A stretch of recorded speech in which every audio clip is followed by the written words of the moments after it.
women say all the time, oh, I deserve this, or I deserve this kind of love, or I deserve this, and this. The trips and the Chanel bags and the Mercedes, and I deserve all this. And I'm like, what makes you deserve that? You're tuned in to Kaz TV. I think men are always going to be held to this higher standard because everything flows from God to the man to the woman. So I think it's expected, unfortunately, that you guys do carry that criticism more than women do. I think women are getting just as much criticism, and Chris and I have talked about it, especially when it comes to like women's expectations when they are overweight and out of shape, and unrealistic expectations that they have, and just different things like that. I say all that to say it flows from God to you all than to us. So it is expected you would be criticized more. But the fact that you said, when you talked about the women's standard, the fact that you brought it and said unrealistic expectations when it came to her stuff. And then when it came to the guy stuff, it was, I was saying the woman has unrealistic expectations of what she should have based upon where she's at. Exactly. That's what I'm saying. You're saying the standard that the women have is unrealistic. No. I'm saying, at least that's what I'm hearing.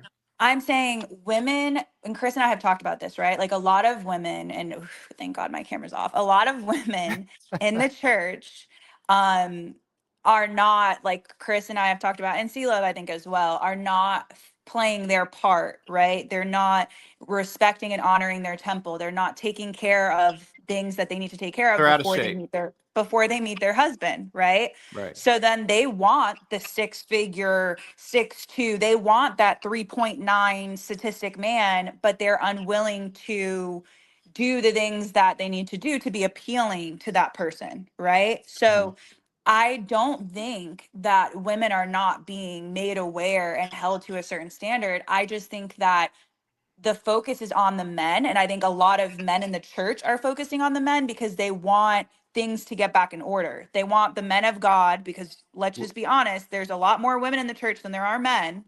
They want the men of God to start to lead and hoping that the women will follow. Right. But Kelsey, what you said about, like, you're saying, hey, a lot of these women have unrealistic expectations because they're out of shape, but they want an in shape guy that's making this much money. And they think I still deserve this guy, even though I don't look like that. The fact that when you point that out, even in the slightest non-confrontational way, that is still taken as unloving. Right. Cause it was interesting is like, and I ask people this just from conversations, right? Not diving in, but I ask people, I'd be like, what makes you deserve that?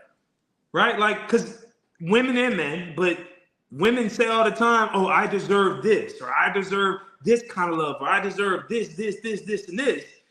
The trips and the Chanel bags and the Mercedes, and I deserve all this. And I'm like, what makes you deserve that? Right? And I'm not saying you don't, but what makes you deserve that? Right? Because as men, we can't just say, oh, I deserve X, Y, and Z. You gotta say, no, I gotta go out and I gotta earn it, right? I gotta get to that point. I gotta get on that level. I gotta do these certain things to say, no, I can earn that type of lifestyle, right? It seems like a lot of women are just saying, okay, because I have a good heart and I'm pretty, I deserve this. And it's like, well, what makes you like what? I hate this sound, Chris, you're absolutely right. What sets you apart from all the other good Christian women that are doing the same thing? You're absolutely right, but here's the problem. The generation we grew up in, men and women from childhood were taught very different things. True. From childhood, the movies that were aimed at us was becoming something. Was, hey, you've got to become something. Pretty much everyone's favorite movie, at least like almost every black kid's favorite Disney movie growing up, Lion King, right? Simba literally has to go through this journey of traumatic experience. Then he runs to the wilderness and he says, I'm just going to forget all my problems. And then someone comes and says, you've got to grow up. You've got to fall in line and grow into who you're called to be. He's got to go back and face his fears. And then we know what happens, right? Great story. for a lot of the women, it was, you know, when someone will really see and appreciate you for who you are. There was no, I've got to change this thing about me. It's, you're good enough. And the world can change and adjust. And if the world doesn't accept you, the world is the problem, not you're the problem. And so why would we magically think that when they get 20, 30, 40 years old, that we're not, that they're not going to understand that? And it's not their fault. It's not their fault.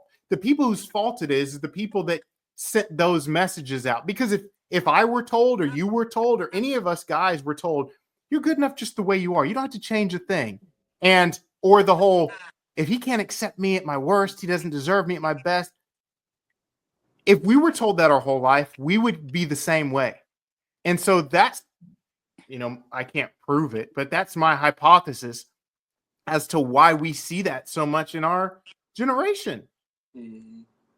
I can, you know, obviously I have a different experience with the way that I was raised. So I think for me to speak on this would only come from like a tremendous amount of bias. So I could see how, generally speaking, that's how women were raised.